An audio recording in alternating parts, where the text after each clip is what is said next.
আসসালামু আলাইকুম। আমি ইংরেজির কিছুই পারি না। ইংরেজি অনেক কঠিন। ইংরেজি আমার দ্বারা সম্ভব না। আমি চাকরি চাই কিন্তু ইংরেজির জন্যই আমি পারছি না।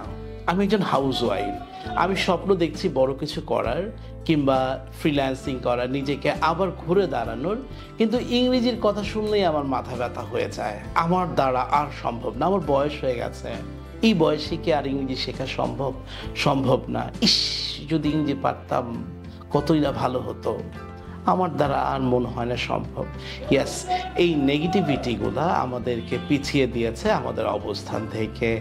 In which position I was suppose to be, I am in not that position because of my negative thoughts. আমাদের এই নেগেটিভ চিন্তাগুলা আমাদেরকে অনেক পিছিয়ে দিয়েছে। I am the architect of my reality. আমি হচ্ছি আগামীর স্থপতি। আমি আজ যা চিন্তা করব আগামীকাল তা হবে। দ্যাট মিন্স আজকের বর্তমান আমি হচ্ছি গতকালকের চিন্তার ফসল, বা গতকালকের চিন্তার বর্তমান হচ্ছে আজকের আমি। আজকের চিন্তার ফসল হব আগামীর আমি।